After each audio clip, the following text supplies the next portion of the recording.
4ನೇ ತರಗತಿ ಕನ್ನಡ ಪಾಠ 8 ತಾಯಿಗೊಂದು ಪತ್ರ ಪ್ರಶ್ನೋತ್ತರಗಳು.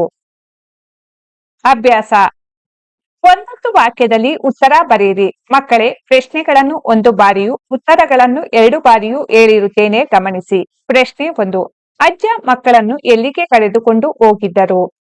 ಉತ್ತರ: ಅಜ್ಜ ಮಕ್ಕಳನ್ನು ಮೈಸೂರು ದಸರೆಗೆ ಕರೆದುಕೊಂಡು ಹೋಗಿದ್ದರು. ಉತ್ತರ ಮತ್ತೊಮ್ಮೆ: ಅಜ್ಜ ಮಕ್ಕಳನ್ನು ಮೈಸೂರು ದಸರೆಗೆ ಕರೆದುಕೊಂಡು ಹೋಗಿದ್ದರು. ಪ್ರಶ್ನೆ 2. ಅಜ್ಜಿ ಮಕ್ಕಳಿಗೆ ಏನೇನು ಕೊಡಿಸಿದರು? ಉತ್ತರ: ಅಜ್ಜಿ ಉಲ್ಲಾಸ್ ಮತ್ತು ಧನುಷ್ಗೆ ಆಟದ ಸಾಮಾನು ಹಾಗೂ ತೇಜಸ್ವಿನಿಗೆ ಸರ ಬಳೆಗಳನ್ನು ಕೊಡಿಸಿದರು. ಉತ್ತರ: ಅಜ್ಜಿ ಉಲ್ಲಾಸ್ ಮತ್ತು ಧನುಷ್ಗೆ ಆಟದ ಸಾಮಾನು ಹಾಗೂ ತೇಜಸ್ವಿನಿಗೆ ಸರ ಬಳೆಗಳನ್ನು ಕೊಡಿಸಿದರು. ಪ್ರಶ್ನೆ 3. ಮಕ್ಕಳು ಏನು ನೋಡಿ ಆಶ್ಚರ್ಯಪಟ್ಟರು? ಉತ್ತರ: ಮಕ್ಕಳು ಜಿರಾಫೆಯ ಕತ್ತನ್ನು ನೋಡಿ ಆಶ್ಚರ್ಯಪಟ್ಟರು. ಉತ್ತರ: ಮಕ್ಕಳು ಜಿರಾಫೆಯ ಕತ್ತನ್ನು ನೋಡಿ ಆಶ್ಚರ್ಯಪಟ್ಟರು. ಪ್ರಶ್ನೆ 4. ಅಮ್ಮನಿಗೆ ಕಾಗದ ಬರೆದವರು ಯಾರು?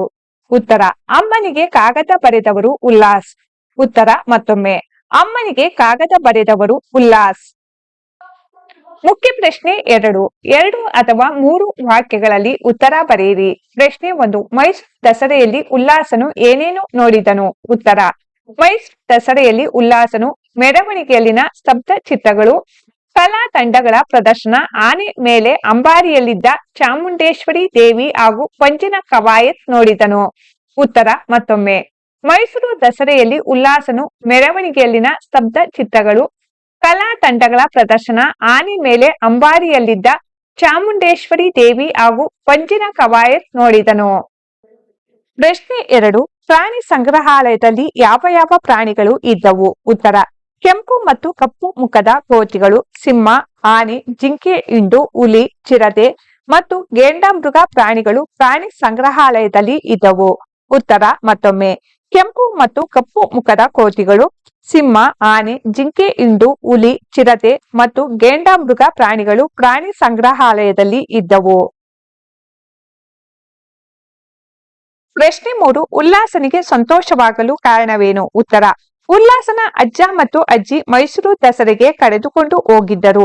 ದಸರೆಯ ದಿನದಂದು ಚಾಮುಂಡಿ ದೇವಿಯ ದರ್ಶನ, ಅಂಬಾರಿ, ದಸರಾ ಮೆರವಣಿಗೆ ಹಾಗೂ ಪ್ರಾಣಿ ಸಂಗ್ರಹಾಲಯಕ್ಕೆ ಭೇಟಿ ನೀಡಿ ಅಲ್ಲಿರುವ ವಿವಿಧ ಪ್ರಾಣಿ ಪಕ್ಷಿಗಳನ್ನು ನೋಡಿ ಉಲ್ಲಾಸನಿಗೆ ಸಂತೋಷವಾಯಿತು. ಉತ್ತರ ಮತ್ತೊಮ್ಮೆ: ಉಲ್ಲಾಸನ ಅಜ್ಜ ಮತ್ತು ಅಜ್ಜಿ ಮೈಸೂರು ದಸರೆಗೆ ಕರೆದುಕೊಂಡು ಹೋಗಿದ್ದರು. ದಸರೆಯ ದಿನದಂದು ಚಾಮುಂಡಿ ದೇವಿಯ ದರ್ಶನ, ಅಂಬಾರಿ, ದಸರಾ ಮೆರವಣಿಗೆ ಹಾಗೂ ಪ್ರಾಣಿ ಸಂಗ್ರಹಾಲಯಕ್ಕೆ ಭೇಟಿ ನೀಡಿ ಅಲ್ಲಿರುವ ವಿವಿಧ ಪ್ರಾಣಿ ಪಕ್ಷಿಗಳನ್ನು ನೋಡಿ ಉಲ್ಲಾಸನಿಗೆ ಸಂತೋಷವಾಯಿತು. ಮುಖ್ಯ ಪ್ರಶ್ನೆ 4. ಕೊಟ್ಟಿರುವ ವಾಕ್ಯಗಳು ಸರಿ ಇದ್ದರೆ ಸರಿ ಗುರುತನ್ನು, ತಪ್ಪು ಇದ್ದರೆ ತಪ್ಪು ಗುರುತನ್ನು ಹಾಕಿ. 1. ಉಲ್ಲಾಸನು ತನ್ನ ತಂದೆಗೆ ಕಾಗದ ಬರೆದನು. ಈ ವಾಕ್ಯ ತಪ್ಪಾಗಿದೆ. 2. ಕೆಂಪು ಮತ್ತು ಕಪ್ಪು ಬಣ್ಣದ ಕೋತಿಗಳು ಚಿವ್ ಚಿವ್ ಎಂದು ಶಬ್ದ ಮಾಡುತ್ತಿದ್ದವು. ಈ ವಾಕ್ಯ ತಪ್ಪಾಗಿದೆ. 3. ದಸರೆ ಮುಗಿದ ಮರುದಿನ ಚಾಮುಂಡಿ ಬೆಟ್ಟಕ್ಕೆ ಹೋದೆವು. ಈ ವಾಕ್ಯ ಸರಿಯಾಗಿದೆ. 4. ಜಿರಾಫೆ ತನ್ನ ಮರಿಗೆ ಹಾಲು ಉಣಿಸುತ್ತಿತ್ತು. ಈ ವಾಕ್ಯ ಸರಿಯಾಗಿದೆ. 5. ಮೃಗಾಲಯದಲ್ಲಿದ್ದ ಹಾವುಗಳನ್ನು ಬಂಡೀಪುರದ ಕಾಡಿನಿಂದ ತರಲಾಗಿದೆ. ಈ ವಾಕ್ಯ ಸರಿಯಾಗಿದೆ. 6.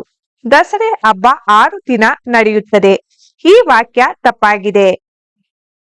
ಭಾಷಾಭ್ಯಾಸ. ಮುಖ್ಯ ಪ್ರಶ್ನೆ 1.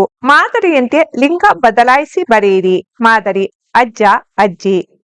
ತಂದೆ, ತಾಯಿ, ಮಾವ, ಅತ್ತೆ, ಚಿಕ್ಕಪ್ಪ, ಚಿಕ್ಕಮ್ಮ, ಮಗಳು, ಮಗ, ತಮ್ಮ, ತಂಗಿ. ಮುಖ್ಯ ಪ್ರಶ್ನೆ 2. ಮಾದರಿಯಲ್ಲಿ ಸೂಚಿಸಿರುವಂತೆ ಸೂಕ್ತ ಪದ ಬರೆಯಿರಿ. ಮಾದರಿ: ನಮ್ಮ, ನಮ್ಮದು, ನಮ್ಮವರು. ಅದೇ ರೀತಿ ನನ್ನ, ನನ್ನದು, ನನ್ನವರು. ನಿನ್ನ, ನಿನ್ನದು, ನಿನ್ನವರು. ನಿಮ್ಮ, ನಿಮ್ಮದು, ನಿಮ್ಮವರು. ತಮ್ಮ, ತಮ್ಮದು, ತಮ್ಮವರು. ಮುಖ್ಯ ಪ್ರಶ್ನೆ 3. ಗುಂಪಿಗೆ ಸೇರದ ಪದ ಆರಿಸಿ ಬರೆಯೇ. 1. ಶೇಂಗಾ, ಮಾವು, ಗೆಣಸು, ಆಲೂಗಡ್ಡೆ. ಗುಂಪಿಗೆ ಸೇರದ ಪದ ಮಾವು. ಏಕೆಂದರೆ ಶೇಂಗಾ, ಗೆಣಸು, ಆಲೂಗಡ್ಡೆ ಮಣ್ಣಿನೊಳಗೆ ಬೆಳೆಯುತ್ತವೆ, ಮಾವು ಮರದ ಮೇಲೆ ಬೆಳೆಯುತ್ತದೆ.